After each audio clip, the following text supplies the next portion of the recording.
Hello, everyone, and good evening. So thanks for joining us tonight for some guided meditation as well as words of Dhamma from Bhante Sumitta, who's visiting us here at Empty Cloud Monastery for about a month. So we're very grateful and fortunate to benefit from his teachings for the whole month, but especially tonight. And good evening so far to Poonam, Roy, Ron, Jens, Lucas, Kumu, Geeta, Melinda, Denise, Mike, and Jayanta. So good to see everyone, and welcome as well to others who are just viewing without typing in the chat just yet. So at this time, I'll pass things over to Bhante Sumitta for tonight's teaching.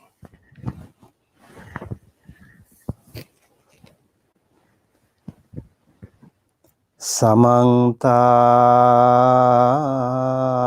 Cakkavalesu Atra Gaccantu Devata Sadhammang Munirajasa Sunantu Sagga Mokkhadan Dhamma Savana Kalo Ayang Bhadanta Dhamma Savana Kalo Ayang Bhadanta Dhamma Savana Kalo Ayang Bhadanta.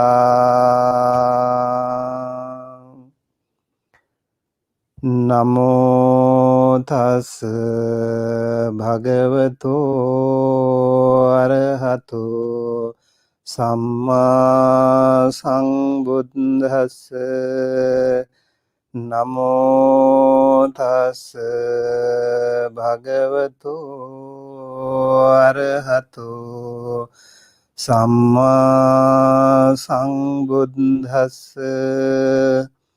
Namo tassa bhagavato arahato samma sambuddhassa. Ekang amtang nisinnassa ko yasassa kulaputtassa Bhagavānupubbiṁ kathaṁ kathesi seyadhidang dāna kathaṁ sīla kathaṁ sagga kathaṁ kāmānaṁ ādīnavaṁ okāraṁ saṅkhilēsaṁ Nekkhaṁ me ānisaṁsaṁ pakāsesi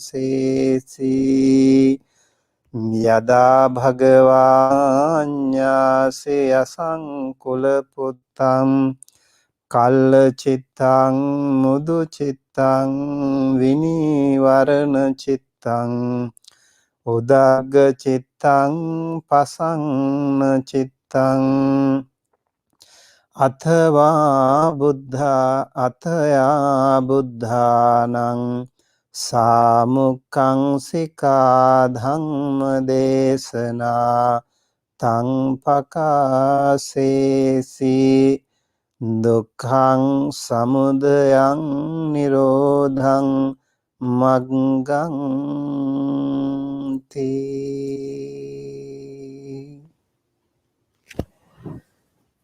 Good evening, everyone, and let me at the very outset express my gratitude to Empty Cloud Buddhist Monastery, Bhante Sudaso, Aya Soma, and Samanera Sumano, and all the wonderful community here for welcoming me to this beautiful, wonderful, spiritual Buddhist Institute. So I'm going to start off with a series of Dhamma talks, and the topic I just recited here today, and I'm going to start with the Dana kathaṁ, the story of Dana. And prior to that, let's get started with the traditional Buddhist guided meditation here. We will do a short guided meditation. I will guide you through a simple metta meditation, loving kindness.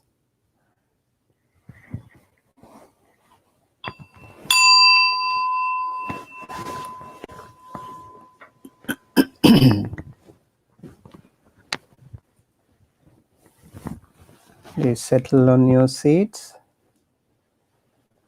sit comfortably, straighten your back, relax your shoulders, straighten your head,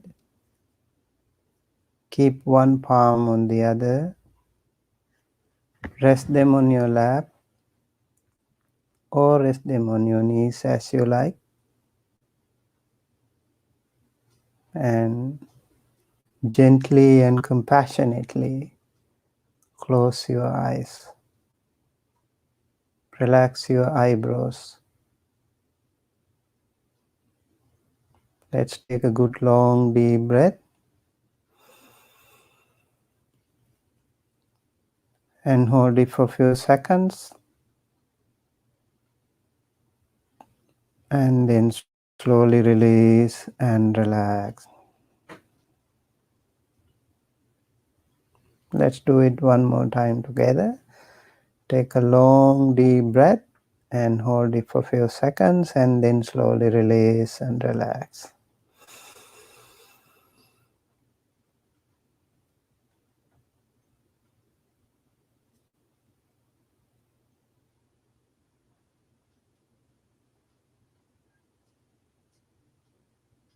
Let's do it one more time. This time we will take more time in breathing out.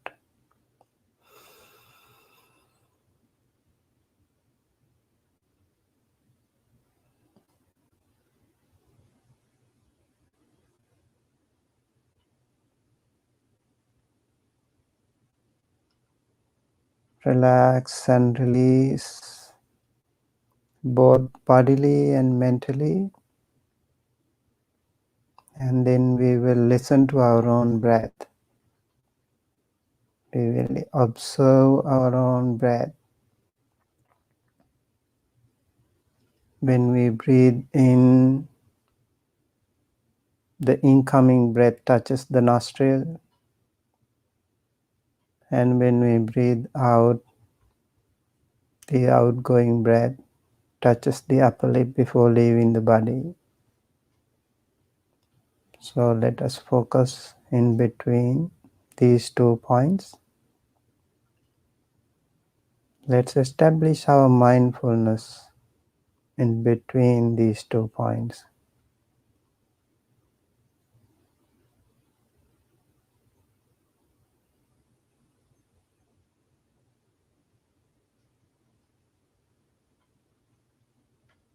Let us observe without controlling the breath.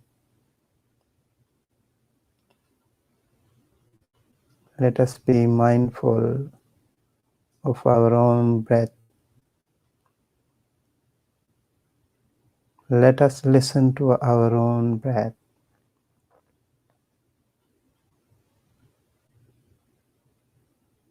Sometimes the breath can be longer. Let us recognize it, identify it without judging, without controlling.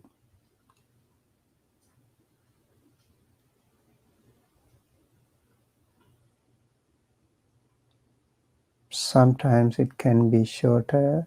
Let us recognize it, identify it.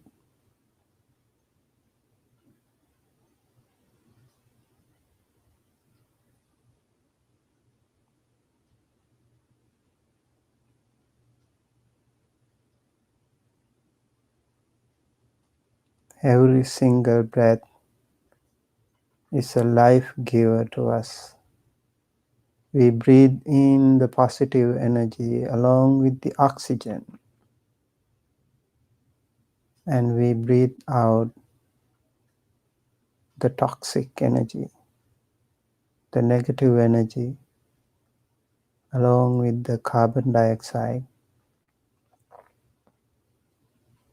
So it's a natural healing process of our body.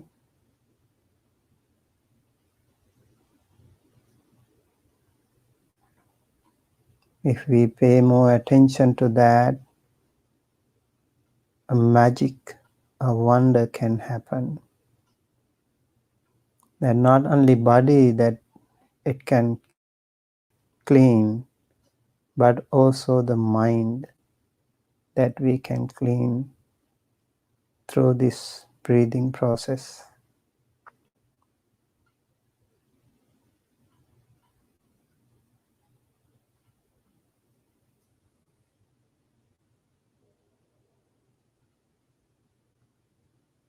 So with this incoming positive energy, let us now radiate loving kindness. Let us practice loving kindness meditation, metta bhavana, starting with ourselves, starting from the top of the head all the way to the tip of the toes. Let us slowly scan our body.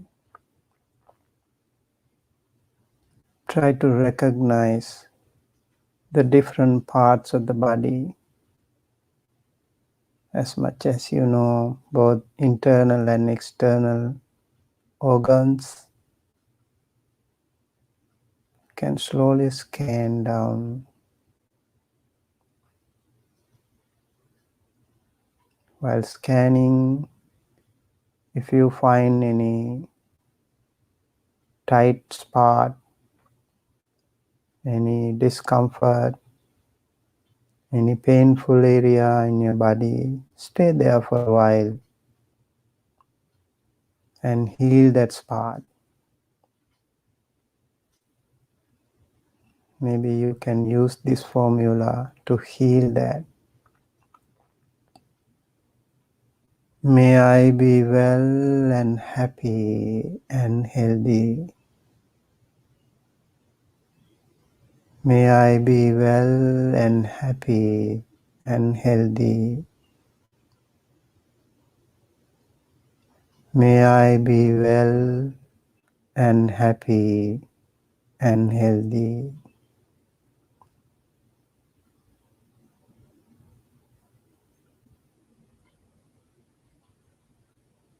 You can heal those difficult areas in your body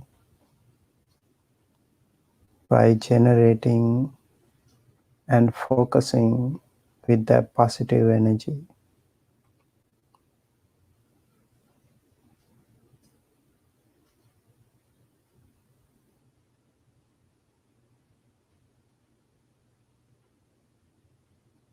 And then slowly scan the entire body.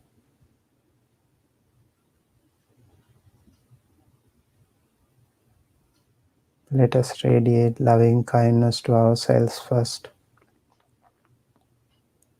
May I be well and happy and healthy.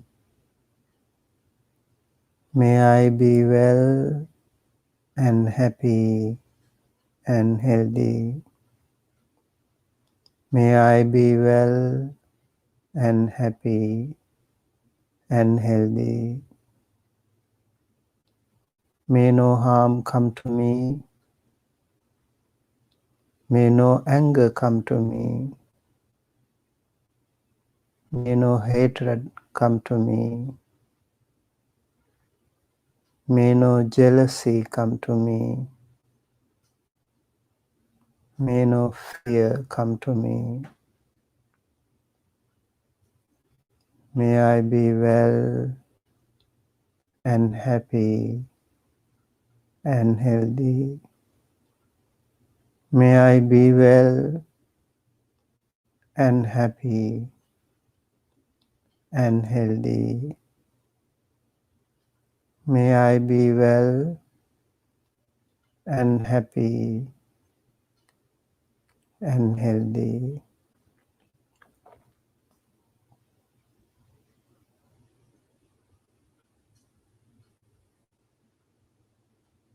Then we will radiate this loving kindness to all the wonderful practitioners who are meditating with us right here, right now, or the empty crowd, monastics, the community, those wonderful monks and nuns and all the lay devotees who are practicing with here, right now, in this premises. And also those wonderful friends who are joining us online from different parts of the world. Let us radiate loving kindness to all of them as well.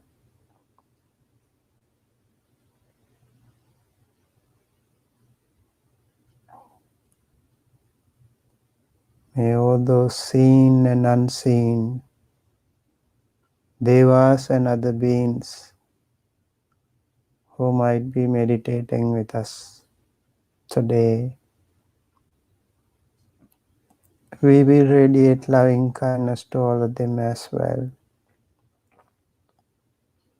May they all be well and happy and healthy. May they all be well and happy and healthy.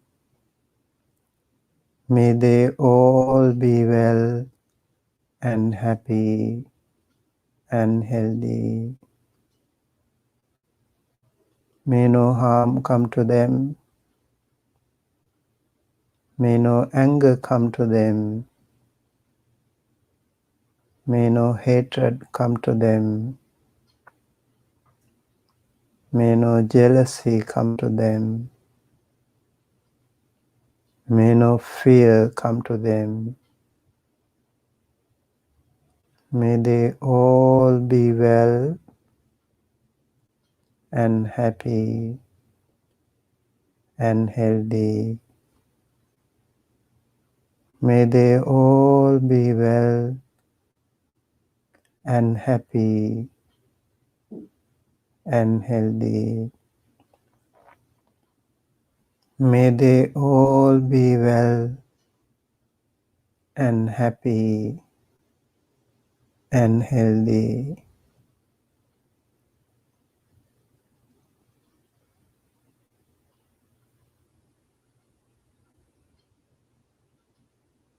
Now let us radiate loving kindness to everyone around,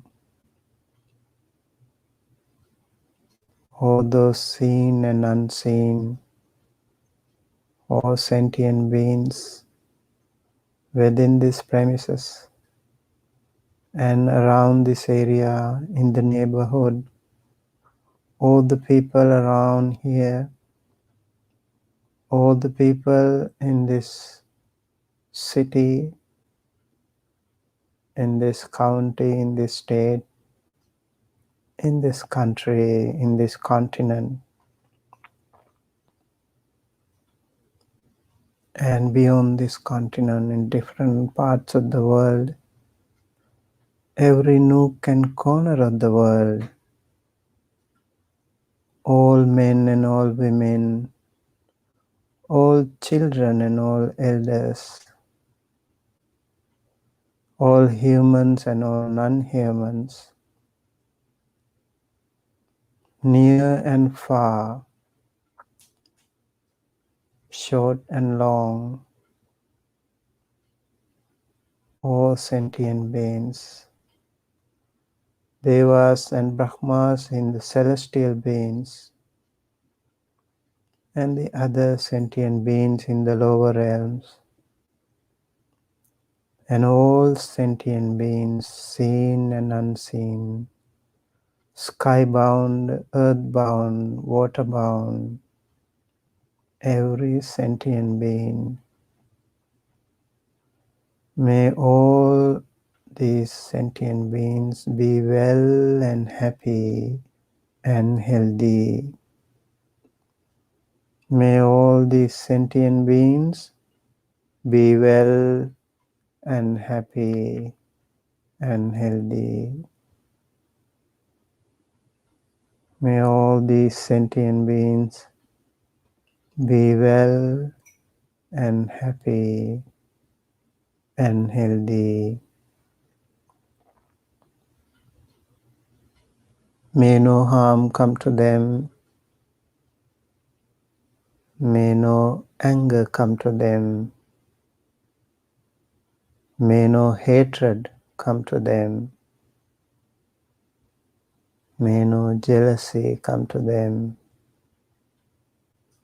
May no fear come to them. May they all be well and happy and healthy.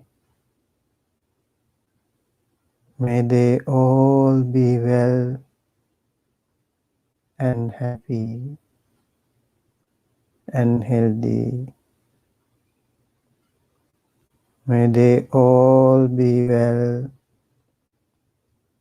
and happy and healthy.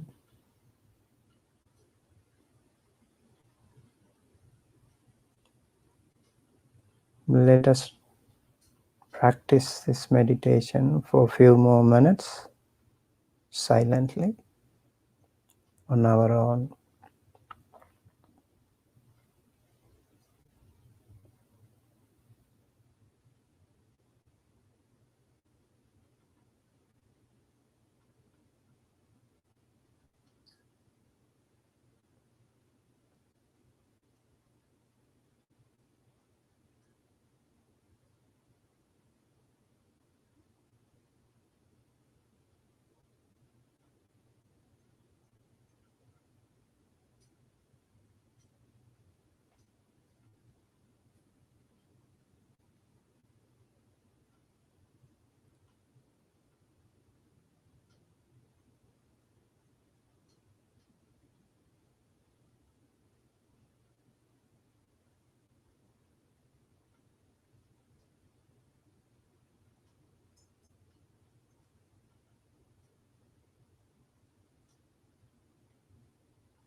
Please keep your palms together close to your heart and say 3 times, Sadhu, Sadhu, Sadhu. Now gently open your eyes with a more compassionate heart, with the loving kindness and positive energy towards everyone else in the world and looking at the brighter side of the world.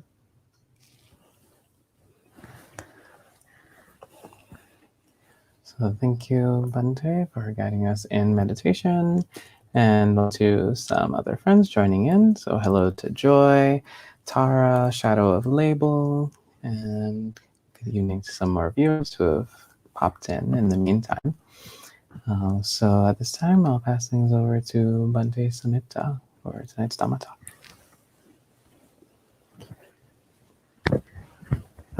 Hello everyone, one more time, and thank you again for this opportunity to share the Dhamma with you. And today I'm going to start with the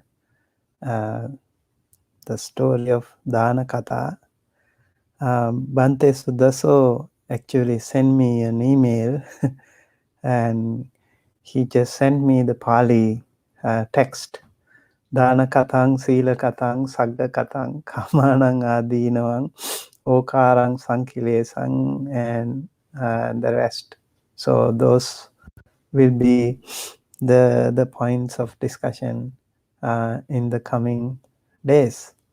And I went through this topic, and the beginning point we have here in Mahavagga Pali Vinaya Pitaka, and it's really very interesting story about how Yasa, how he encountered with the Buddha, and he also had the similar experience like Prince Siddhartha at his home. He also had all the luxurious lifestyle, 3 different palaces, and then he was enjoying his life there. And then one day he also had the similar experience like Prince Siddhartha, and he decided to go out, and he directly came to the Buddha.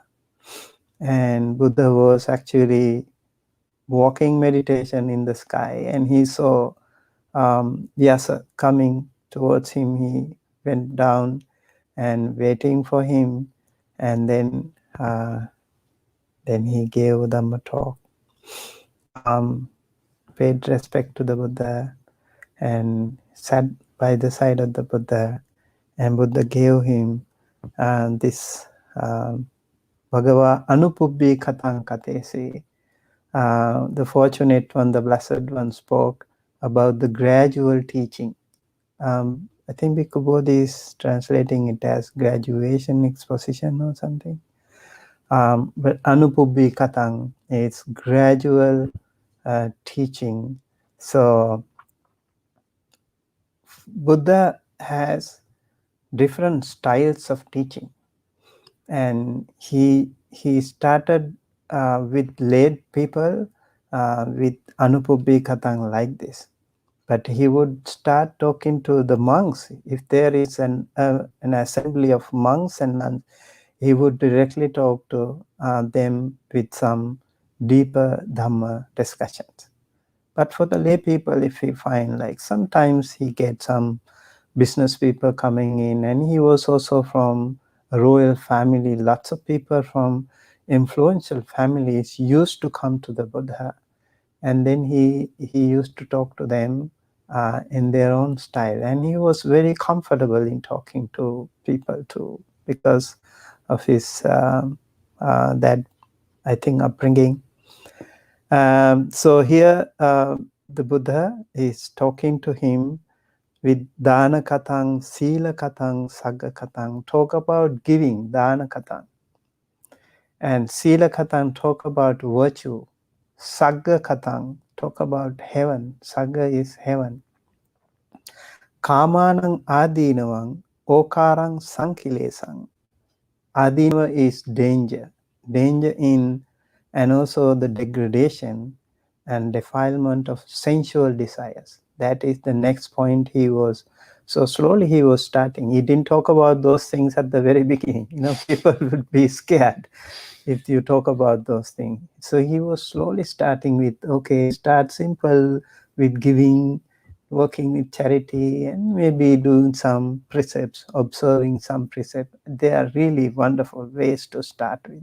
And then if you do something like that, maybe you will be born in heavenly realms or something. So he knew exactly how to address to those people, not like us. We don't know when the audience is right in front of us. They have so many different ideas. We don't know. So we just keep talking with the same thing. But Buddha knew exactly how to address to different people. Their attitude, their mentality, their capacity, he knew it very well. And then he would also talk about nekkamme anisansa. He first talked about karma anangadinavang, danger and degradation of sensual desires. And then he would also talk about the benefit of giving, letting go these things and renunciation. That's called nekkhamma. Nekkammate in Pali is to renounce or leave. Letting go, we call it, right? Yada bhagava anyasi yasmin kulaputtang kalla chittang muddu chittang vinivarana chittang udagga chittang pasanna chittang. These are really good words. The Buddha says when he knows that when he talks these things, that the person's mindset is different, changing gradually. He knows exactly how to address that. Okay, this person's mind is now ready. Kalla chittang, ready mind. Then Mudu Chittang, pliable mind. Mudu is soft, gentle. And Vinivarana Chittang, open mind. Okay. And Udagga Chittang is uplifted mind. You get some kind of a stimulus when you listen to those beautiful talks. Okay. Yes. You have that energy, slowly boosting your energy. The Buddha had that capacity to boost their energy in such a way. And Udagga Chittang and Pasanna Chittang, uplifted mind and confident mind. When you are very confident, when you are in the uplifted mood, then the Buddha would give them the real medicine. And then he would say, Ataya Buddhanang Samukkansika Dhamma Desana Tampakasesi. This Samukkansika means the teaching of the awakened ones. This is the Buddha's teaching. He would not talk about these things right away, directly at the very beginning. He would take his time, he would buy his time, he would wait for the right moment, and then he would give that Dhamma talk. What is this Samukkansika Dhamma Desana? Dukkhang, Samudayang, Nirodhang, and Magga.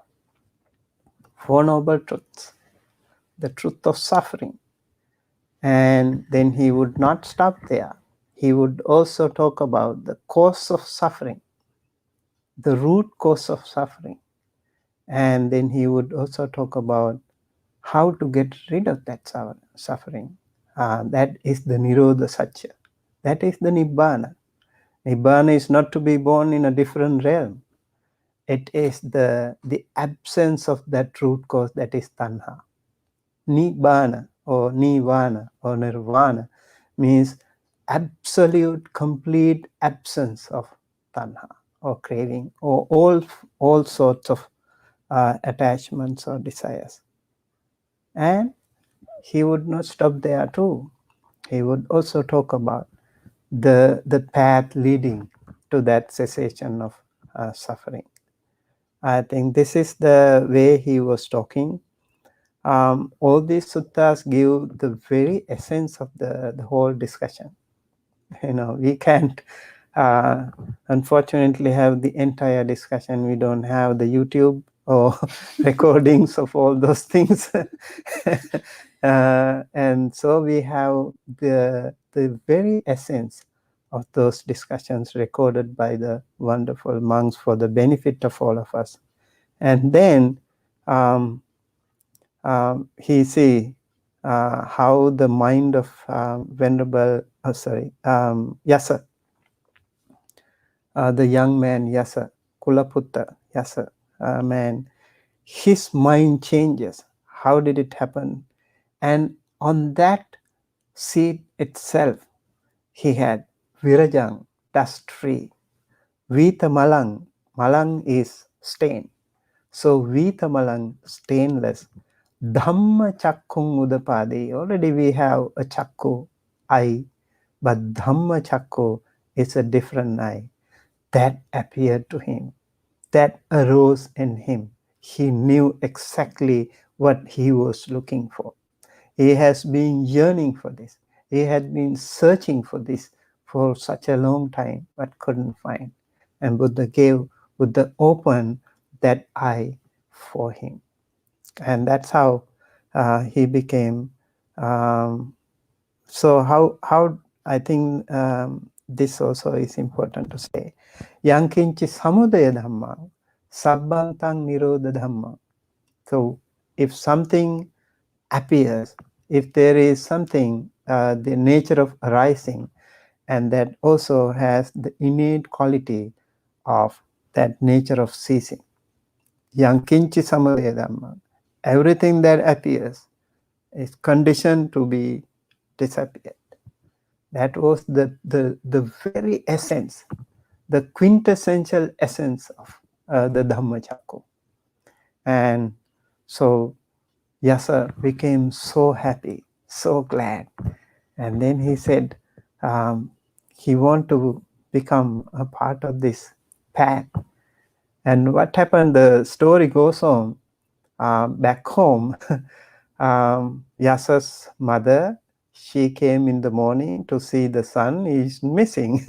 and then the messengers were sent for all the 4 directions on horse ride, and they couldn't find. And the father himself was walking.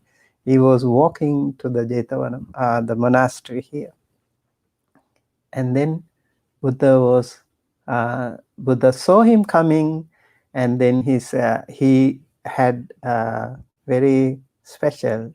I think Buddha does not normally use these mystic powers.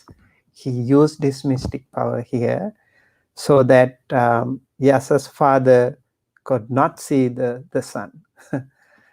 Yasa's father could not see so they didn't see each other. Buddha was talking to Yasa's father, saw the slippers, the golden slippers of the son. He recognized immediately, my son is here. And he asked, did you see my son? The Buddha said, yes, he's here. And then Buddha was talking to him the same language. Dana kathaṁ, sila kathaṁ, sagga kathaṁ, kāmānaṁ, ādīnavaṁ, all these things. And then when his mind was also like odagga cittaṁ, pasanna cittaṁ, then he gave him the Dhamma talk. Now the same Dhamma talk was given to him, and 2 different people, they were grasping it in different levels. Already Yasa was aware of that, but he could go deeper into that, more fathom into that teaching, and he realized the Dhamma, and he became Arahanta. So from Sotapanna to Arahanta he became. And then Yasa's father became Sotapanna. His Dhamma Chakku also opened. And now what happened? Now the Buddha removed that mystic magical power to cover Yasa, and both of them see each other. And then Yasa was saying, Buddha knew now Yasa does not want to go back, See how he rescued people. If he allowed him to go, maybe he would go back to his homely life, but rather he would use his magical power to rescue this man, because he was almost about to blossom. He was almost about to blossom. That was the triggering point that he was waiting for. Buddha knew that. And so he was waiting. He gave him the opportunity, buying time for him. And then now father is also Sotapanna, nothing to worry. And then he said, your son is there. And then the father said, your mother and wife, Purana Dutika, your wife, they are waiting. They are very worried about you. and please go and help them. And the Buddha said, he did not talk to them, he was looking at the Buddha. It is said the Buddha, Bhagavantang Olokes, it is said. And then Buddha said, you know what, when somebody is in this kind of a state, it's not possible that he would go. You understand that. And he has already renounced this homely life, mundane life, secular life. He's already opened his eyes, Dhamma Chakku. He has attained the perfect enlightenment here. He is an enlightened being, Arahanta person now. So there is no possibility for him to go and enjoy that worldly life, he said. And then he was very happy too. He was very happy. Oh, I'm so happy my son has got that opportunity. But may I also be declared as a devotee, lifetime devotee of the Buddha Dhamma Sangha. This is the first time. He is the first Tevachika Upasaka, Buddha Dhamma Sangha. And before that it is said two, I think those merchants, they were the Devachika Upasaka. There was no Sangha before. And now there are 7 monks in the 7 Arahantas in the world. 5 Buddha, the 5 disciples, and Yasa. And then later on, Yasa's mother and his former wife, they also, when Buddha and Yasa were invited to have lunch, dana there at home, so Buddha gave the same Dhamma talk, dana kathaṁ, sila kathaṁ, and then they also become Sotapanna. They became Tevachika Upasakas. And so Yasa's inclusion into the Sangha is really, really very important, because followed by him, the other 4, Vimala, Subahu, Punnaji, Gavampati, 4 friends, they also join. They also come the same way. Buddha gave the same treatment. They also become Sotapanna. They want to follow the path of their wonderful friend, and they become monks. Now more monks, and then again 50 people, friends joining. The story was like viral. And so everyone in the city was talking about Vyasa's becoming a monk and shaving off his head and wearing the white saffron cloth, and then those 50 friends also becoming. And now we have 60 monks, 60 Arahanta monks in the world. This is called the first Dhammaduta mission. And the Buddha said, Buddha asked them to go forward and help the other, work for the benefit of the many. And Buddha says, Ma ekena dve agamitta, do not walk 2 people in the same walking way. Rather you use 2 people, use two ways, so that you can reach to more people. That's how those 60 monks were spreaded everywhere. They were walking every nook and corner of their path, and then they preached the Dhamma. And that's how the beginning of this Sangha and the Dhamma started to happen. So let's talk about Dana Kathaṁ. And I'm really happy that Bhante Sudaso gave me this topic. So Dana Kathaṁ is an interesting topic again, and how Dana Katha is explained in many, many places. For many people, like mundane, worldly people, if we say, live out the homely life and, shave off your head, and they won't do it. They wouldn't really like it. But rather Buddha said, practice charity, practice giving, share your property with someone else, do your business, that's fine. Do it in the right manner, righteous manner, that's fine. And share some of those portions with those who are in need of it. That was the Buddha's advice. So Anathapindika was a millionaire. Okay, maybe he was like a modern day Bill Gates, and he was a very rich man. And Buddha said he became a Sotapanna person. He did not stop his business. He continued to do business, but he continued to help the other people. Anathapindika is the one who used to feed anathas, homeless. So his home was open all the time.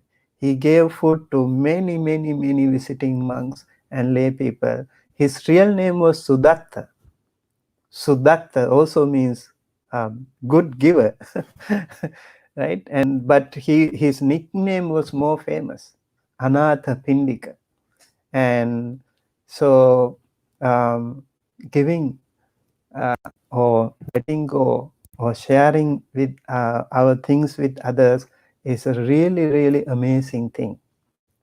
And I would like to share with you this sutta.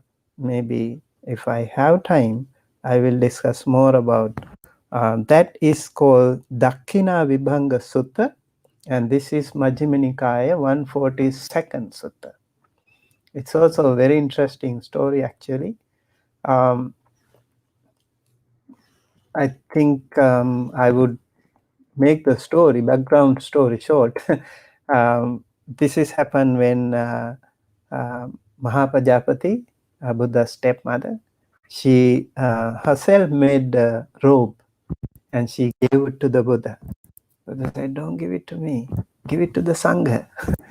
And she asked again, "Please accept, I made it just for you." The Buddha said, "Don't give it to me, give it to the Sangha." She again asked, reiterated. I think Venerable Sudha saw yesterday, Bhante, he said, we have to ask 3 times to be confident. When you ask 3 times, it's like a confirmation. And this is a tradition. And then Venerable Ananda was looking at that and he was intervening. The Blessed One, please accept it. She is your stepmother. When Mahamaya, your mother, passed away after 7 days of your birth, she was the one taking care of everything. Please accept it. Buddha said, I'm doing the right thing, Ananda. You should give it to the Mahasangha. When you give it to Mahasangha, Mahasangha includes me as well. So the merit is more powerful. Okay, before going ahead, I would like to ask our friends who are online one question. Okay, now there is a situation where the Buddha is giving a dana to Venerable Sariputta. And Venerable Sariputta is giving a dana to Buddha. Okay, assuming. So what is the more meritorious activity? What is the more powerful good karma? Please comment on the comments below. Venerable Sumano will share it with us later on. Okay. So what happens here? The Buddha is talking about 14 kinds of dana. 14 kinds of dana. Personal danas are there. Those personal danas are, I think, very important. I will just go through them according to the sutta. We give them. So one gives a gift to the Tathagata, accomplished and fully enlightened. This is the first kind of personal offering. If you give something to the Buddha, that would be the most meritorious activity that you can do. The gift that is most powerful. You can give it to a person, any person, that would be the Buddha, the first thing. But if you don't have it, maybe you can give it to Pacheka Buddha, another one. That is the number 2. And then the Arahanta person, is the other one. And then we go to anagami, non-returner, and then sakadagami, once returner, and sotapatti. And if you give dana to another person, that would be the other people who practice the Dhamma, free from lust, sensual desire, pleasures, and then also virtuous ordinary person, and then immoral ordinary person. We can also give dana to such people, and also give something to an animal. Buddha has not forgotten even animals. All inclusive, 14 kinds of personal danas are there. In the sutta, actually, the Buddha explains how when you give dana to all different people, how the benefit is generated. That karma will be very powerful, especially when you can give a dana to a stream enterer or a sotapanna. The merit can be immeasurable, let alone the merit that you can generate by offering it to a Tathagata Buddha. That would be so much powerful. That's why in our Buddhist temples, in our Buddhist traditions, we also offer something to the Buddha. Maybe a simple plain water, maybe some food, maybe some flower. You think, you visually imagine that the living Buddha is right in front of you. So the most important thing is your pure heart, good intention, that you do it with that good intention. And that can, give also kind of habit. And also it's very good way to make merits. And then there are 7 kinds of offerings to the Sangha. One, if we have an opportunity to give a dana to the Buddha and the bhikkhus and bhikkhunis, that is the best dana if we can give.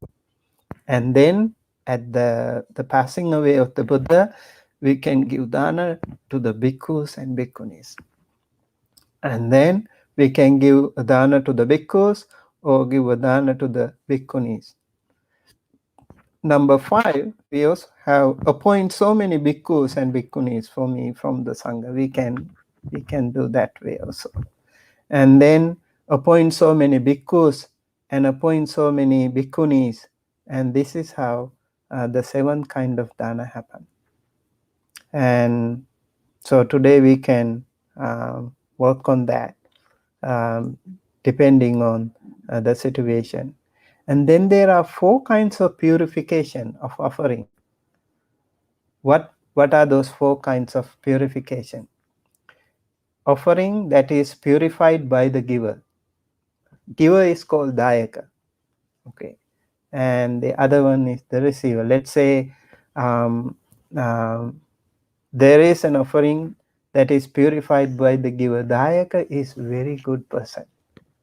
He or she is very pure, very good, very virtuous, morally very strong.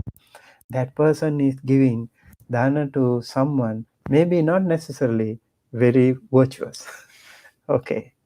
But because of the dayaka's purification, that dana becomes very good, very powerful.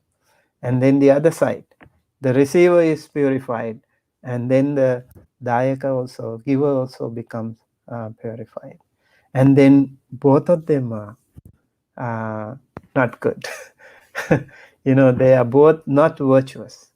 And then the Buddha said, it is the third category. And the last one is both sides are pure. Both sides are virtuous and very powerful. So you can see, and what is the offering that is purified by the giver, no by the receiver. Here the giver is virtuous, of good character, and the receiver is immoral, of evil character. Thus the offering is purified by the giver, not by the receiver. So it goes like that.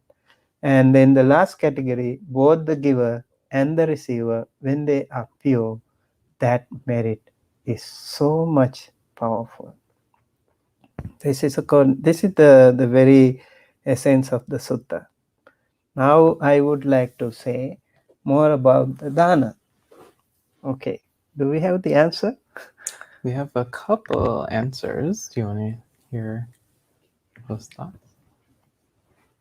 Yeah. So Ron says, I would guess Sariputta would make greater merit. Gita says Sariputta also makes more merit. Denise says the Buddha would make more merit because his gift is probably a Dhamma teaching, the best gift of all.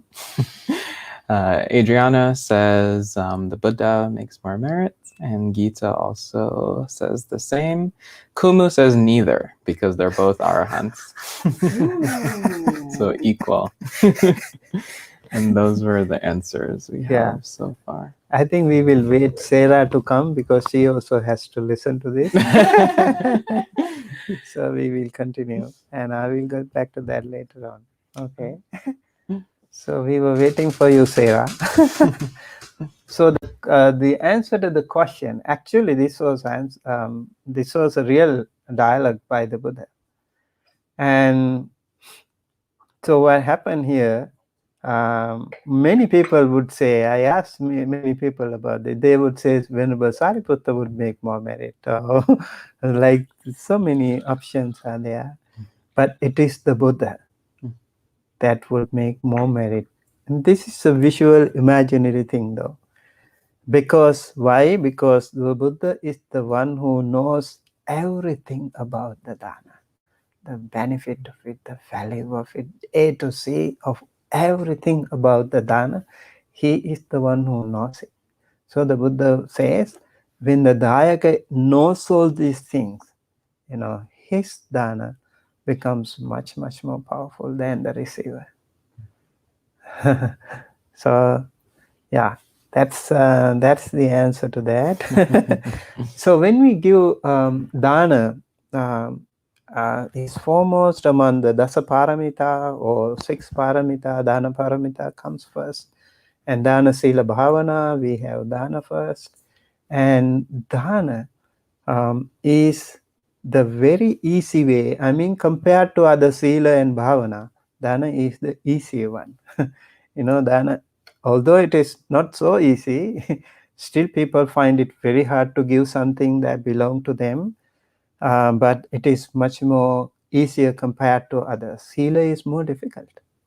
Bhavana is even more difficult. If you ask for a bhavana retreat, only few people will come. Very few people will come. Maybe if you have a sila program, there will be little more people come. But if you have a dana, so many people will come. We know how this by experience, I know that. Sometimes when I start meditation program, just few people show up. Very few. But most of the dana ceremonies, so many people. They like to give dana. That's easy way. But this is a practice. This is a continuous practice. What happens here, Buddha says, when you give a dana, there are 3 things that you have to be concerned. 1, pubbha cetana, munchana cetana, and apara cetana. Before giving the dana is called pubbha cetana.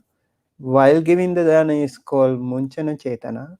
And after giving the dana is called apara cetana. During these 3 stages, one has to be, again, 3 things. Lobha, dosa, and moha. One has to temporarily suppress lobha, dosa, and moha. And there are stories where people have given the dana and later regret. Oh, why did I spend so much? Yeah, that can happen to people. And then there are some other cases where they get angry with the monks, maybe, it can happen too. It really happens. in real time it can happen. Maybe these monks are more noisy, or these monks are not following these things, and when they see the monks not behaving, so they are actually following up. It's not really giving up. It's really holding more into that. When it comes to giving, you have to give up. You're not going to hold it anymore. You just give up. That's it. There is a beautiful story when Anathapindika offered the Jetavana monastery to the Buddha. I think it's a very valid story, very powerful example for all of us.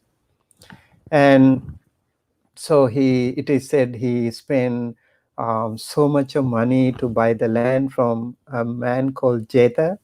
And then he asked, because he desperately wanted this particular land. It was perfectly, ideally matching for the Buddha's monastery. And then he wanted this, and Prince Jeta said, "No, I can't give you.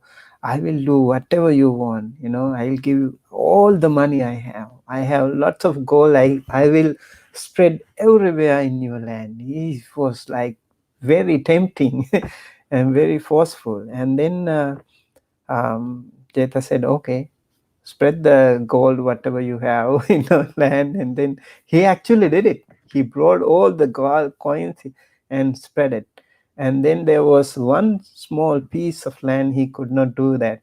And then this guy was looking how Anathapindika is so strong and confident in his faithful towards the Buddha. And then he said, "Okay, you couldn't do this thing. What should we do? You give my name to the temple. Title the temple under my name. Okay, I will definitely do that. I have no objection to that." So that's why it was called Jetavanarama. And then he spent so much of money to also build the temple. If you have been to Savatthi Jetavana Monastery, I had the privilege to go there. I felt how Buddha was spending that 20 out of the 45 vasas, he spent there 19 vasas only in Jetavana Monastery. And every time you hear evam me sutang ekang samayang bhagava savatyang viharati jetavane anatha pindikasa arame, that was the temple that Buddha was. Hundreds of suttas, thousands of suttas were preached over there. So I think every nook and corner of that beautiful monastery was touched by the Buddha's footprint. And all those great Arahanta monks, Venerable Sariputta, Venerable Moggallana, Venerable Angulimala, Venerable Ananda, Nanda, Rahula, Sunita, Sopaka, all those wonderful monks were there. We can feel that energy right there when you enter that beautiful place. So he spent so much money to build the temple, and then also he wanted to offer that to the monks, Mahasangha, Buddha Pamukha Mahasangha. And then there were flags, there were like festival like situation. Lots of people were hearing about that. They came to the temple offering ceremony. 2 people came out of those thousands of them. Two friends were also there. So one friend, he looked at this. Wow, look at that. Look at the decoration. Look at this beautiful ceremony. And look at this wonderful monastery, the complex, monastic complex that Anathapindika has just built up to offer to the Buddha and all those great Mahasangha members. He said, he kept his palms together. He said, "Sadhu, sadhu, sadhu." He was so happy. I remember Ayasoma's word yesterday, Dhamma Sukha. I borrow that word, Dhamma Sukha. That elation, that ecstasy, that jubilation, that rapture, that joy was really overwhelmed in him. And the other one, he also had his hand on his forehead. He said, "Oh, what a fool! What a fool this man spent so much of money on this. Why? He should have kept some money for his children, maybe invested the money, make some property. Why did he wasted some money? He was not happy." Now, both of them did not spend a penny for this wonderful monastic project. And as usual, everyone dies. They all died. So, it is said Venerable Moggallana had the capacity to go to different realms. He would go interview different celestial beings in the heavenly realms, and also the other lower realms like Petas and Devas. He would interview. Ayasoma used to interview many people, right? Venerable Moggallana was a wonderful communicator with them. He would go to the celestial realms. He would interview with the Devas. He would ask, "What brought you this way? How did you become such a powerful Deva? Look at your body like a flower, and look at your body. You emanate, radiate that beautiful fragrance. Amazing. We can feel that fragrance like miles apart. How did it happen? What did you make to be a Deva like that?" And then they would say, actually, Devas and Pretas, they all had the capacity to remember their past karma. So they would say, when I was a human being, I did such and such good karma, and because of that, I became a Deva. And also, when he interviewed the Pretas, they also would say, why you are suffering? Look at you, and you look so ugly, you look so horrible, and stinking, and all these things. And then, what bad karma did you do to become like this? And they would confess. They said, I did something like this. I did not allow people to do good things. I stole things. I killed people. I did so many bad things when I was a human. And now I am suffering because of that. So all these stories Venerable Moggallana was sharing with the people in the human realm. That was a wonderful, way to do that. And he had the capacity to do that too. So one day he went to the celestial being world. He saw um, golden. He saw a silver palace, and then he peeped into that and asked, "Who's there?" And then the other deva said, "It is the Anathapindika's palace." And then he would go to the upper realm, and then he saw a golden palace, and he asked, "What is that? Who is that there?" He said, that person who was saying sadhu sadhu to Anathapindika's offering of the monastery. He's the one who belonged, the owner of that golden palace. So what I mean to say is, it is the intention that matters. If you have a bad intention, you can free of course do a bad karma or good karma. You can be a part of others' good karma. Sometimes it is very dangerous to judge others' good or bad karma. Just be very careful. And how, like free of course you can go to hell or heaven. We have to be careful about that. So in dana, you have to be really careful how to make our mind very clear. When you give dana, uh, like during the dana time, before the dana time, every time we have to be really very pure. And that's also why it is important you don't talk while offering. Trees are really, really very wonderful practices. Why do we have it? Because you don't know what you say. When you don't say, you will at least save that bad karma happening. That's why we keep noble silence. When you say something, you never know. There are 4 things that you can do through your mouth. Musavada, Pisunavacha, Parusavacha, and Sampapalapa. Anything could happen, especially Sampapalapa. Unwanted talks, gossip, all these things can happen while giving the dana. So it's really good that you don't say anything. Keep your mouth zip. Yeah, that's really a very good thing. And also that gives you a chance to talk to yourself. Most of the time we talk, we open our mouth, we talk about others. And maybe you don't talk, you talk to yourself. That soliloquy, that monologue, talk to yourself will be very helpful.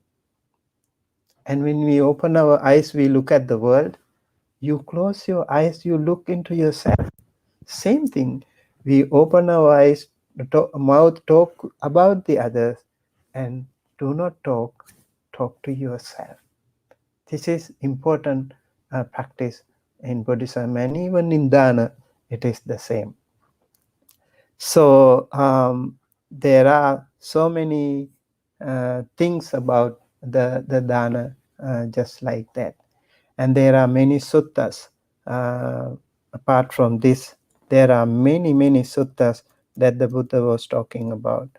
And I think personally, when we practice dana, it's an amazing feeling when you give dana. Dana is attached to the, giving away. So it is the whole, our sansaric holding is because of our craving, right? Desire. We want this, we want that. We say, this is me, this is my ego, self-esteem, and all these things are just part of our tanha, part of our craving. So dana is one thing that you can subtly attack to that attachment. That's why we give dana.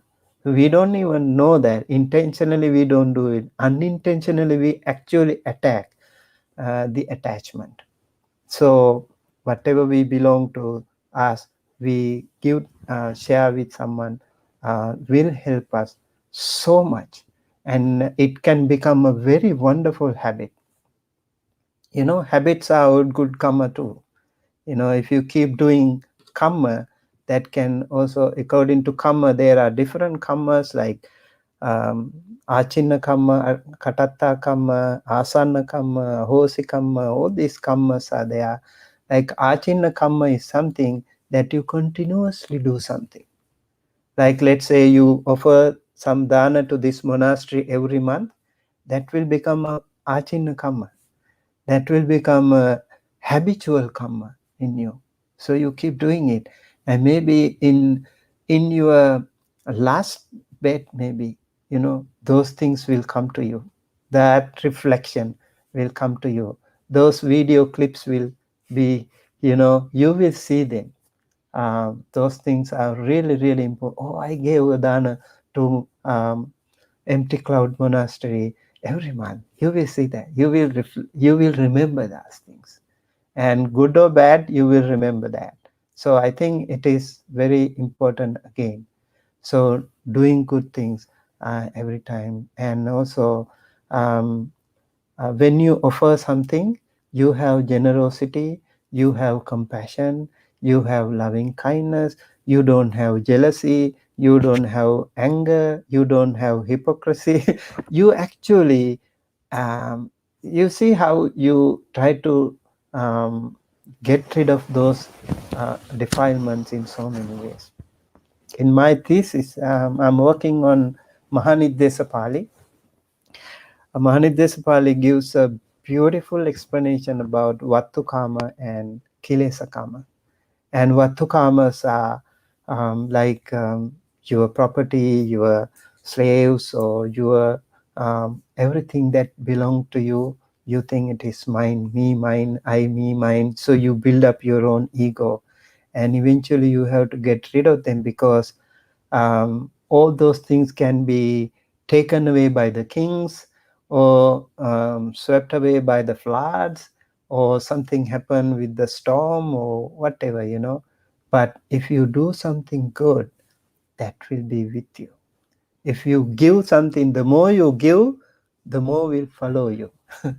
So the wise person, if you want to take something with you in the following words, the best thing is to give away. Then they will follow you. It is said, it is like anugamika nidhana. That's like a treasure, the treasure that follows you, like a shadow that never leaves, according to Dhammapada, a shadow that never leaves. And so it's really, really important to practice this dana, in the right manner. And you don't have to be very rich to practice dana. Even something very simple is good enough. And you see how those two people, they practice dana. They just shared anumodami. One person anumodami in the real true heart, and the other person rejected it. And so even without spending the money, how you can do it, like little bit of maybe charity, maybe helping the community, maybe helping something with a homeless person.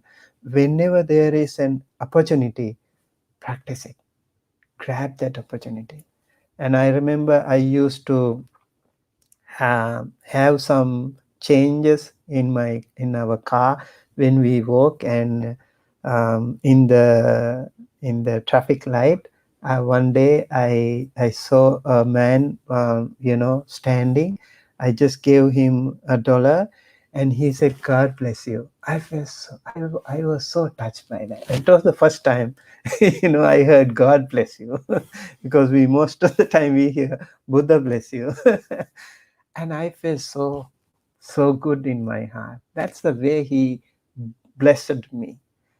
And also it is said sometimes the devas, king of deva called Sakka, sometimes he would come in disguise to testify people. Whether he's stingy or whether he's generous, whether he's kind-hearted. Sometimes those homeless people, you never know, and don't underestimate them. They might be angels in disguise.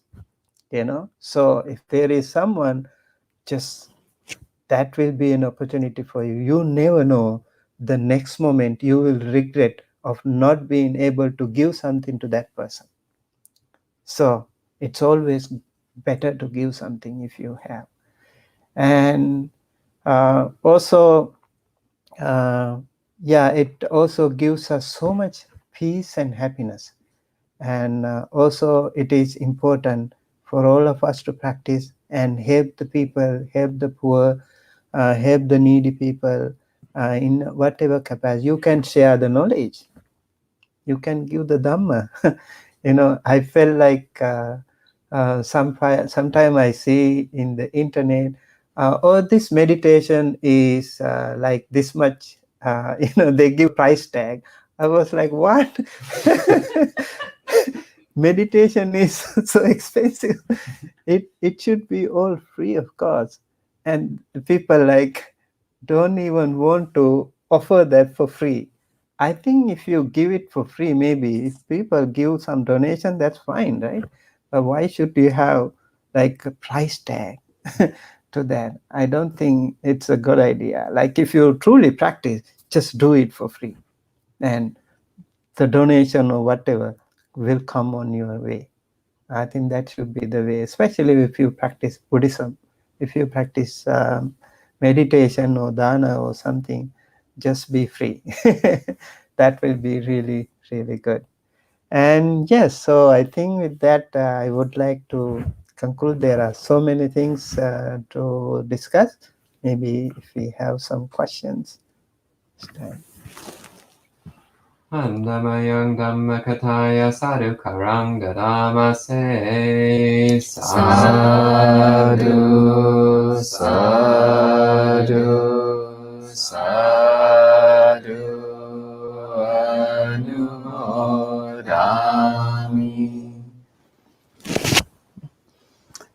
Thank you, Bhante Sumitta, for sharing those words of Dhamma with us. And we have some time for a couple of questions. If anyone has any, feel free to type them in. In the meantime, perhaps there's one from the in-person audience.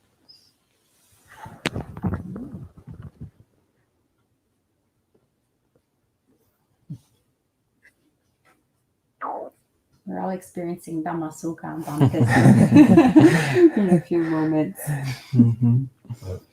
I think next we need to ask you to give some talks on karma. Because when you spoke about the 4 kinds of karma, I thought I want to hear more on that topic.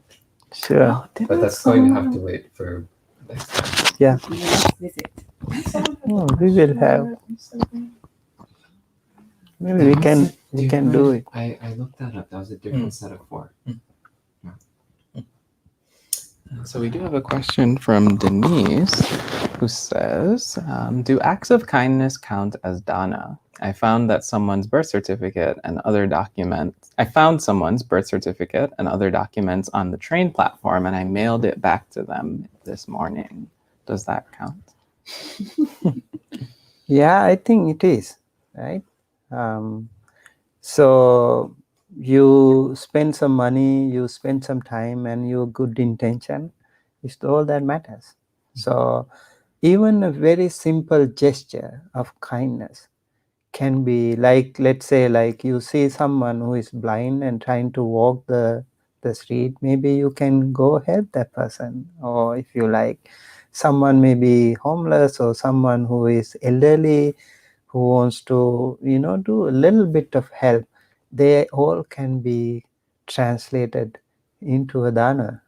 Dana can be many. It's not like giving money. It's not like only giving food. Dhamma dana is the best dana. Sabba danang dhamma danang jinati. The gift of Dhamma excels all other gifts. So sharing something with the other. That's why I say, when you share the Dhamma, don't share it for money. Just do it for free. That will become much more powerful. Yeah. And there's lots of comments saying, what a great Dana teaching, sadhu, sadhu, sadhu. And Gita says, it's true, Aya, we are experiencing Dhamma Sukha. I have a question, though, unless there's something online. So Bhante, I was wondering, when you were, aside from the fact that, as you mentioned, some people prefer to practice dana because it feels good in comparison to sila or bhavana. But you were also mentioning at the very beginning how it's how the Buddha was only giving sort of certain teachings when the mind was ready and primed. So would it be, I guess my question is it even possible for someone to practice bhavana if they haven't got dana, if not well developed, at least like basic developed? I think that's a good question, especially in the Western context. People here like meditation, and people in the Asia, they like dana.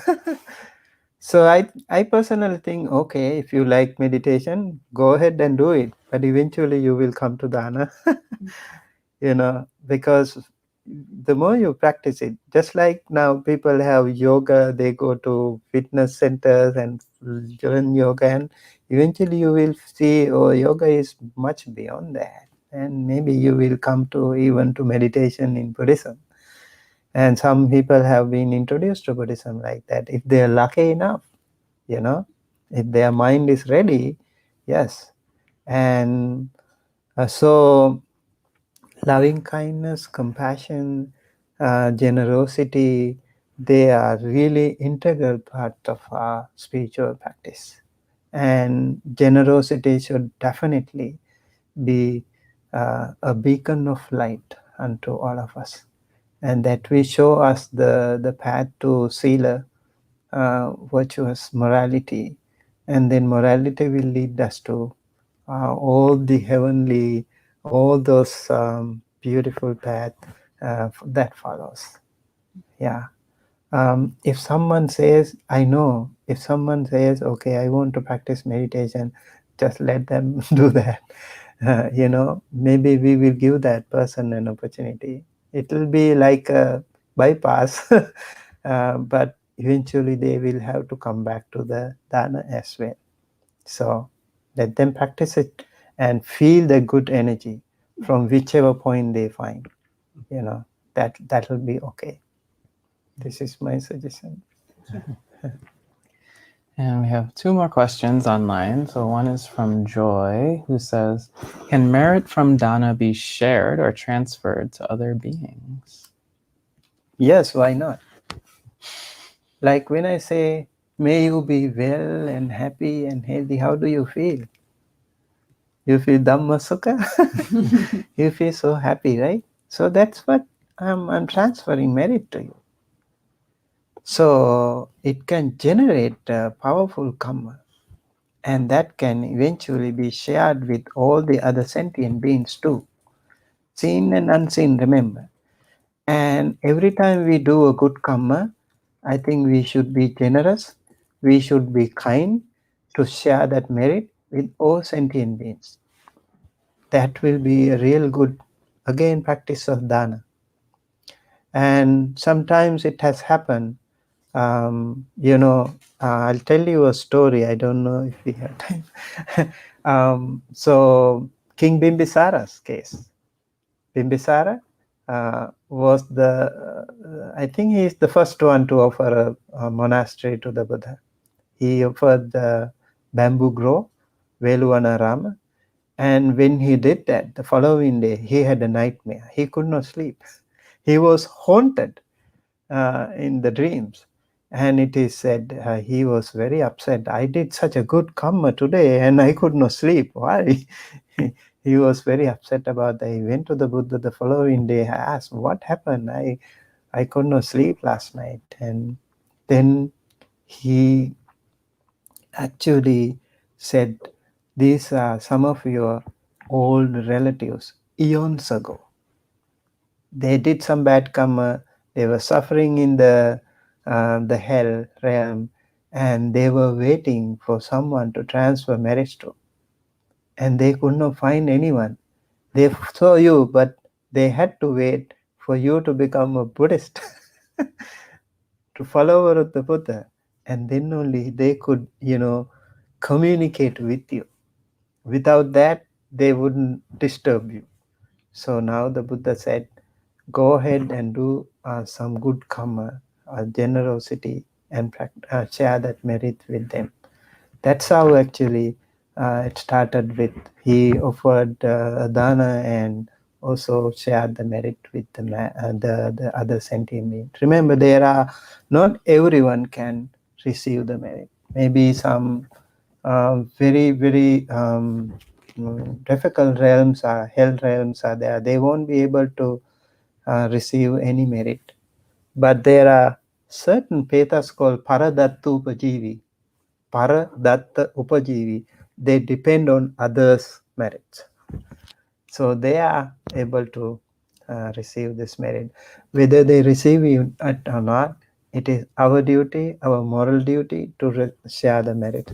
Sometimes, let's say now we are doing this good karma, and when we are doing together, and maybe some other spirits, they will be looking at what are these guys doing here. Why not I peep into this, and then maybe if we share this merit, may all sentient beings be well, happy and healthy. Maybe they will say sadhu, sadhu, sadhu. They might be able to receive the merit, and they will happy, and they will be blessing you too. Yeah, like in the what is that sutta? There is a beautiful sutta that talks about these merits. How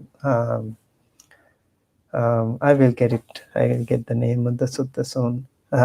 Yeah, we can share the merit with the others. It's about psychological powers. Everything is about that. We can share that merit with living beings and also departed ones. And the last question is from Amir, who asks, does giving money to someone who you think is a drug user still create merit? So before that, the name of the sutta is Tirokuddha Sutta. Yeah. So listen, now you give something to a drug addict, and if you think I'm giving this to someone who needs the money and someone who wants it, and that's, you just give it and don't follow it up. This is the problem we have. So we give and follow. We look at that person. What's he doing with that money? Whether he's using it to buy some drugs or smoke, that's not your duty. You just gave it up, and you're not supposed to follow it up with that. It's not like giving it. This is a big problem. Like many people I know, like some say, my parents gave thousands of dollars to this monastery, so it's like our monastery. They are just holding so tight. You're not giving it up. You're not letting it go.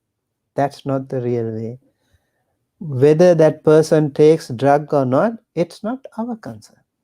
We just do it out of compassion, out of generosity. So much the better for us. Maybe that person will think, oh, this person was so kind to me. Maybe he had some good karma. Maybe his eyes will be open. Sometimes not. I know some in Sri Lanka, for example, the homeless people, we use public transport, and a lot of people like beggars, they come, and then we give some money to them. And sometimes I remember there was one monk, he is doing amazing things. Sometimes he keep money waiting for someone to surprise. One day, an elderly mother came asking for money, and the monk gave him like 100 rupees, 200 rupees. Okay, come here. He gave 100 rupees, 200 rupees, 300 rupees, 400 rupees. He gave 1000 rupees. It's hardly anyone would give 1000 rupees to a beggar like that. They mostly give like 10 rupees or 20 rupees, something. Okay. This monk gave 1000. That mother was so, she had no word to say. It was in short of words to express her gratitude. She went away immediately. She didn't want to beg anymore after that. She was so happy. How we can bring some peace and happiness to someone, that can be really amazing. There was one monk I know, in our countries we use hand to eat. And when he washes his hands, he was also thinking of other sentient beings. May this food be helpful to some living beings. That's just somebody else offered you food, and you just ate your food, and you also still thinking those little remaining food particles, may they be helpful to someone's life. That is the most important thing, the intention that matters. Thank you, Bhante. And that's all the questions we have time for tonight. But if you have lingering questions online, bring them to Monk Chat tomorrow evening, where you can ask questions about tonight's talk, but also any others from this week or any questions related to Buddhist practice. And we'll answer them then at 7:30 p.m. But for now, we can end with 3 sadhus. Sadhu, sadhu, sadhu. And enjoy. Let us share the merits. Oh, yes. Sure. So thank you everyone for joining us today's Dhamma talk on Dana Katha. I hope you learned something, and may this Dhamma talk be helpful to all of you. And by the power of this wonderful merit that we generated, may all sentient beings, may our departed ones, please think of your departed parents, your siblings, or anyone in your family, loved ones, whosoever in your family. Please think of them. Please be kind and compassionate and generous to them. And think of all the sentient beings in the world too. Think of all the heavenly beings too, celestial beings. If someone is ready to share the merit, receive the merit, may they be able to share this merit, receive this merit, and be well, happy, healthy, safe wherever they are. May they attain the supreme bliss of Nibbana. Thinking thus, please say, Sadhu, Sadhu, Sadhu, Sadhu. Also, let us also not forget about all the COVID-19 victims around the world, whosoever suffering because of COVID. Let us also invoke blessings upon all of them. I also would like to invoke blessings upon everyone who was attending this Dhamma talk, and especially the Mahasangha members, and also the devotees and friends and relatives of all this wonderful community, Empty Cloud Monastery and the community. May all of you be well, happy and healthy. May the Noble Triple Gem bless you, help you, guide you towards the right path. May all Devas and Brahmas and all celestial beings help you, bless you, guide you. May all the wonderful Kalyana Mitta friends bless you, help you, protect you, and guide you towards the right path. May you always be able to associate with the Dhamma. May all of us, may all of them, all sentient beings, seen and unseen, be able to achieve the supreme bliss of Nibbana, the absolute peace and happiness at the end of our samsara. Thinking thus, please keep your palms together close to your heart and say 3 times, Sadhu, Sadhu, Sadhu.